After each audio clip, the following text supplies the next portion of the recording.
Hey shooters, I've got a special treat for you today. This complicated device built by this complicated individual is going to teach us how we can get the most accuracy when we're testing our rifles.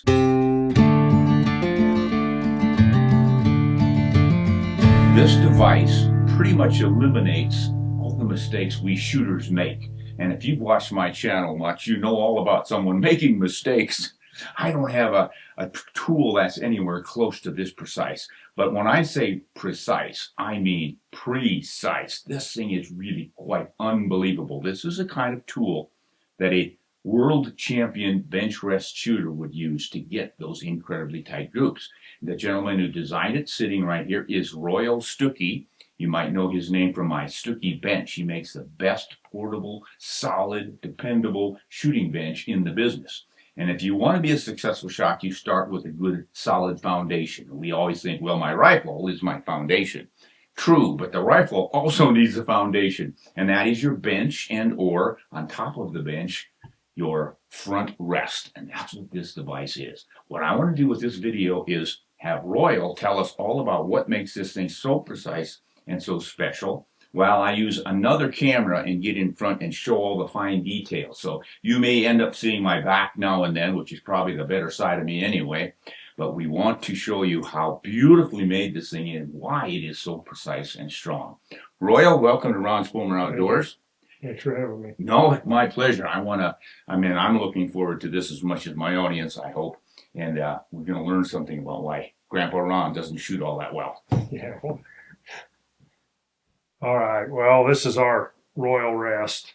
As Ron mentioned, we built the Stukey shooting bench, and we built this Royal Rest mostly out of a need that we couldn't find a rest to sell to our customers. And then it kind of became a demonstration of machining art along the way. It got a little bit out of hand. It's a pretty typical front rest. One thing we've done is I designed a all-purpose top that's a lot different. We'll just start up there.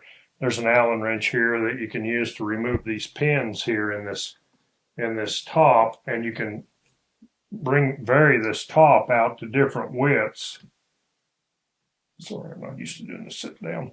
And it will go from about a 3/4 inch stock, a real narrow stock like you'd find on a lever gun, all the way out to a 3.5 inch bench gun.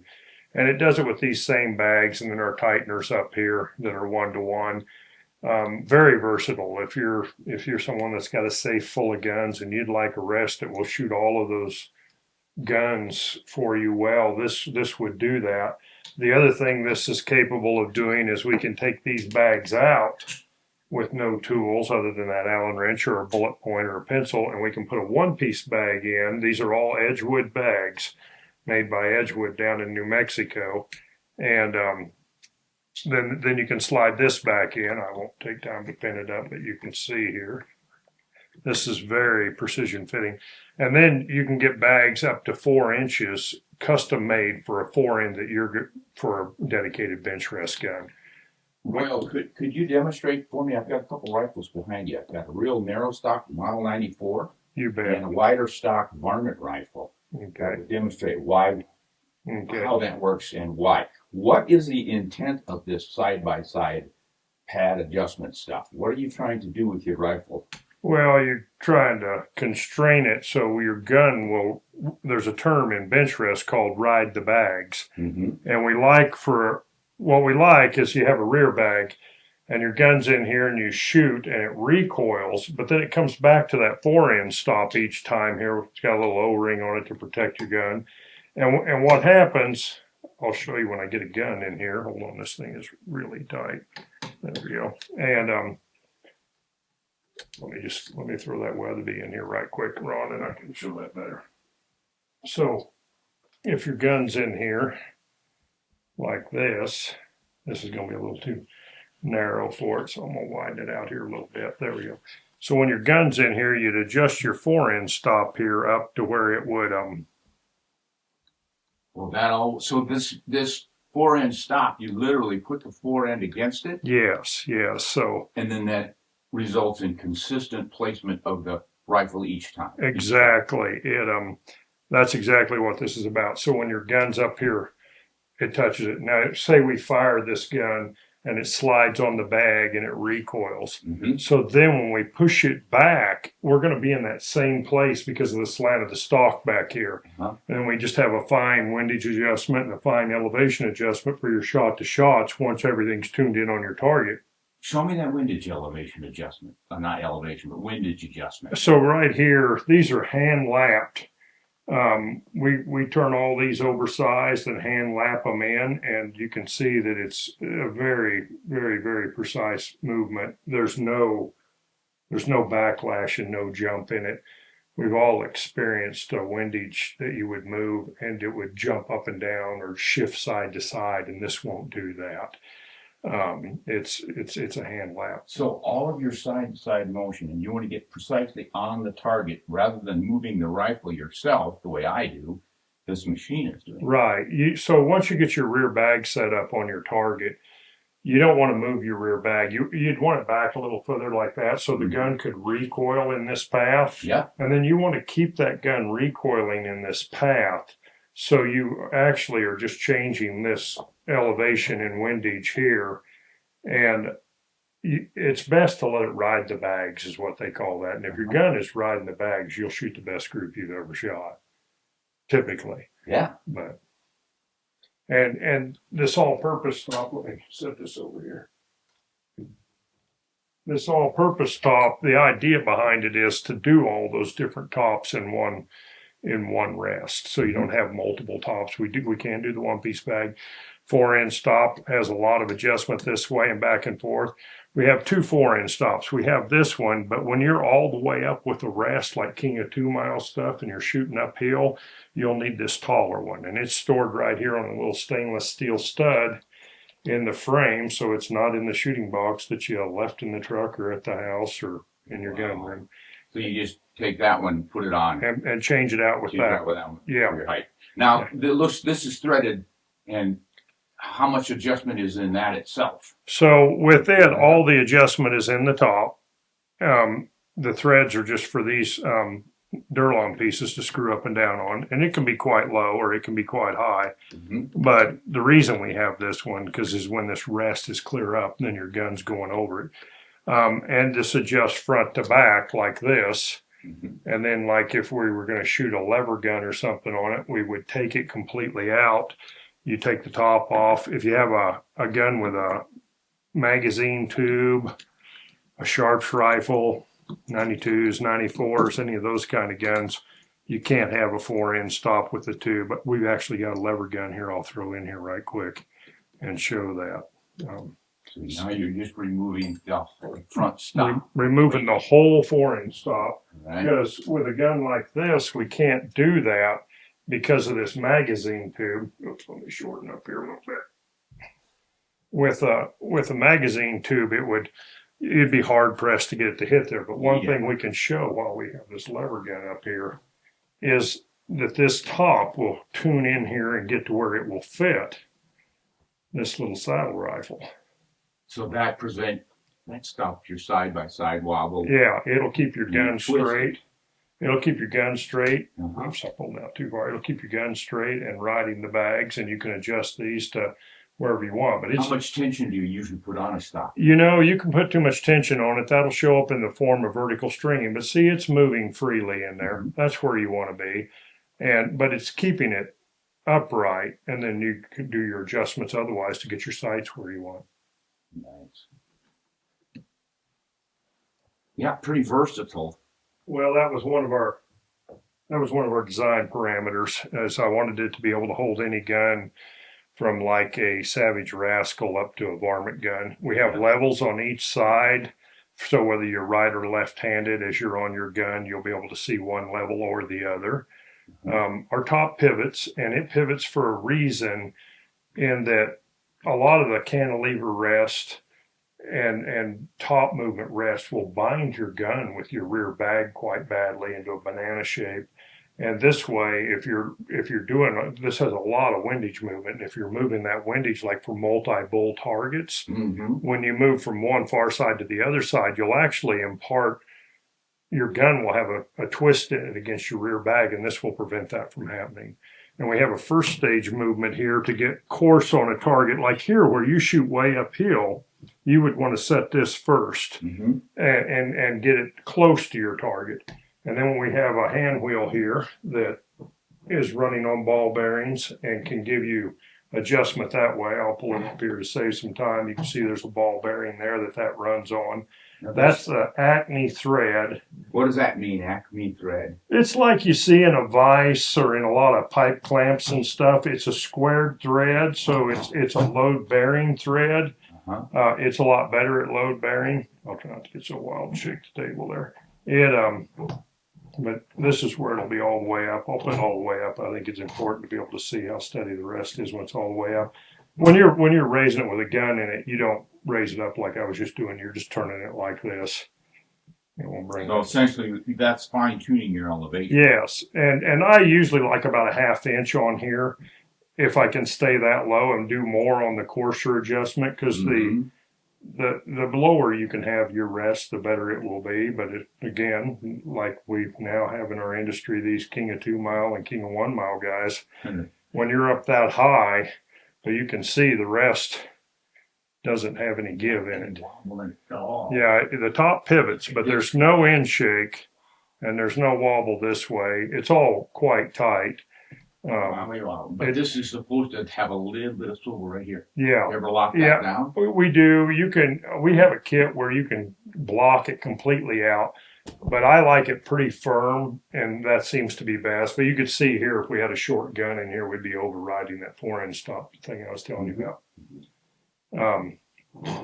So I think if I sum this up for folks, once you have your rifle in this rest, in combination with that rear rest, if you want to make a slight adjustment on left or right or up or down, it's all done with the machine. It's mechanical, yeah. It'll be a mechanical adjustment here in one form or another.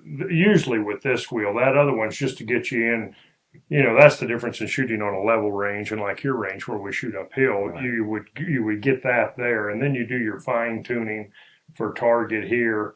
Once you get on your target and you're locked on your target, you get your gun to riding the bags. You'll make light elevation changes here and light windage changes here, and it's right and left-handed. This is ambidextrous here, but if you're a right-handed or left-handed shooter, this is set up for a left-handed shooter right now. All of your controls are on this left side, but to switch to right-handed, you simply put this one in over here and then swing this over. Let me get that close, and you'll feel that keyway come up here right there. Now, this rest is a right-handed setup, and all of your controls are on the right-handed side. You don't have your course adjustment on the wrong side. Everything is on your chosen side of operation. Yeah, so just like you said, ambidextrous. The post here up front, you level with, right? Right. This would be like to get your top level, or some guys will use it to gain more elevation if they're shooting really crazy distances. And how does that fit in with this big foot on it? Is that right? So that's a bench right foot, and most of them have points on them, and you can see some scratches on here in the past where we've had pointed foot rests on. We don't do that. We have a round tip. So like if I drop this on this hide, it's not going to poke a hole in it, but it fits in that washer. Whoops. It fits in that washer so that we're not poking a hole in things. And then when you're sliding this around on a wood bench, it will slide around. Like say you're shooting right-handed and I'm shooting left-handed and we want to pull it back and forth. I've kind of thought of everything. Now, I've noticed everything looks like it's moving really smoothly. It sounds smooth. What kind of tolerances have you got in this? Very tight. So this is kind of fun.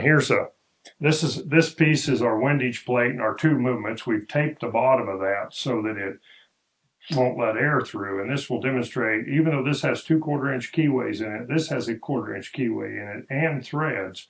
All 3 of these surfaces are sucking air here. That's how tight it is? That's getting pretty tight. That's well under 1,000 to get that kind of movement. This is essentially this piece. Yeah, it's our windage plate and this piece and that piece.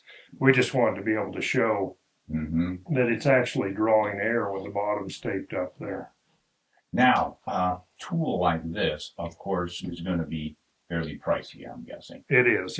It's $40 $4,250 shipped anywhere in the continental USA. Hold on, everybody's gasping. A few guys have fainted. Let's let them get up off the floor. All right, well, get them back, and we'll explain. Now let's explain why it costs so much money and why someone would want to invest that much money. Well, this is for a guy that's wanting the most out of his rifles and owns multiple rifles. Almost all of these bits and pieces here are unique to us. And so when you start custom machining these pieces in prototype shops and in high tolerance machine shops, I mean, there are very few pieces here that are not unique to this rest, including even these thumb screws. We made our own because we tried going with pre-made ones and we just couldn't get the thread tolerances we wanted on it. Almost all of our threads are thread milled in the female part, so we can control the gap and tolerances there.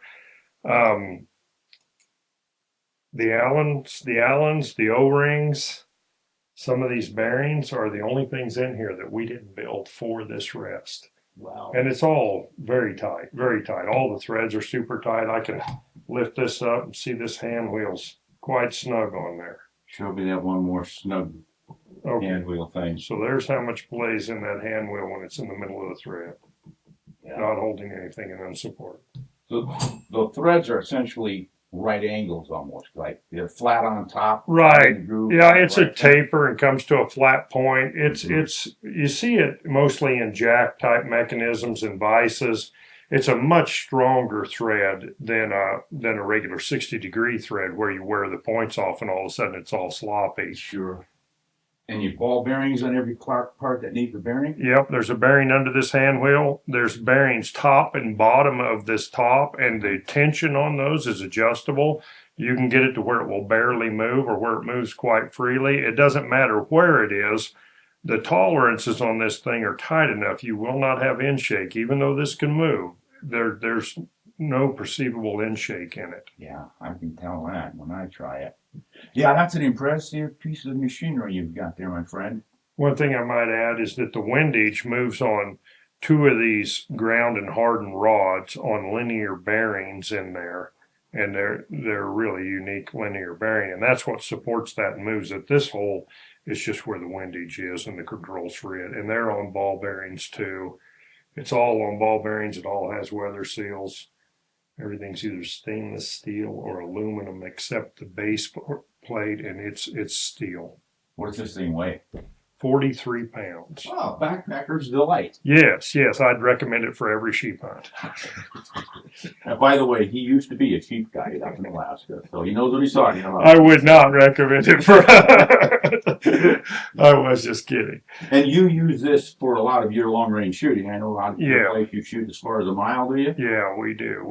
And it's if you're setting up a gun, if you're doing box drills with your scope, if you're testing a reload or you're setting up a scope, that's all good stuff for this. This is for when you want to be the least of you and the most in control. If you're testing reloads and you've got a rest that's jumping around and wobbling every time you pull the trigger, you might not be getting a very good test. Yeah, no, I can vouch for that. Well, I may have to try one of those sometime. We'll see, because a lot of folks say, Ron, you don't know how to shoot. You're not getting good enough groups. Now, in my defense, people that haven't watched yet. Well, in my defense, I will mention that I have shot some half MOA and a couple of quarter MOA groups just off of my crappy system. Yeah, I could certainly see where something like this would help. I think, let me stop recording on my phone here. I think you've showed us the highlights of this, guy. That you want to get into the real details of this, get a hold of Royal sometime. Where do they find you anyway? Online? Yeah, it's Stukey'sBenches.com. How do you spell Stookies? Stukey. Stukey. Stukey Benches. Yeah, if they search Royal Stukey and Rest or Bench, they'll find us. All right. And not only is he a former sheep hunting guide, but he's a former cowboy. Show him your finger, cowboy. This is what a rope will do for you. An improperly used rope. Improperly used rope. He's learned at the School of Hard Knocks, but he is a precision builder and engineer. You designed all this stuff yourself? I did. It's really something, guys. Now, like me, you probably don't want to invest $4,000+ in a rest, but if you really want to see how well your rifle can shoot, this takes out virtually all of the human error but your trigger finger. Yeah, it's also it's a learned art too. You think you'll shoot perfect groups, but you have to learn to. You still have to work at it a little bit You too. still have to learn to do it. Well, I think I'm going to take you up on your earlier offer to go with you and demonstrate in the field shooting. We'll do it. And we'll see if I can hit jackrabbit at 1,000 yards. You probably should be able to. Maybe a bull, something bigger.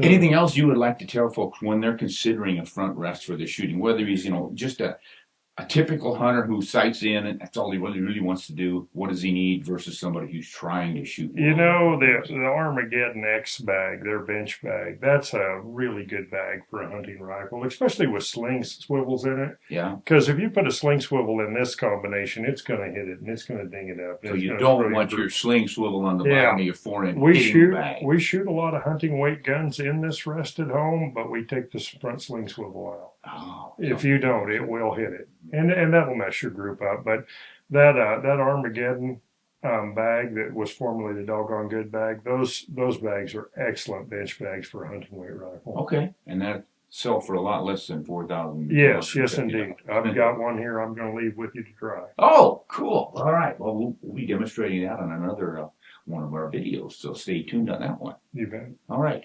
And this is called. It's the Royal Rest. The Royal Rest. Almost sounds like a really high quality motel. Well, the original ones, the prototypes all said Stukey on the front, and everybody kept talking about Royal's Rest, and my family and everybody said you should just give up. Yeah, nice alliteration, Royal. So we Rest. did. We just gave up and went with it. I like it. All right. So, folks, if you really want to shoot the best group of your life, all you have to do is invest $4,250 for a Royal Rest, and you will be one Royal shooter. This is Ron Spomer. Thank you, Royal, for showing us a beautiful product. Thanks so much. Hunt on it, you shoot straight.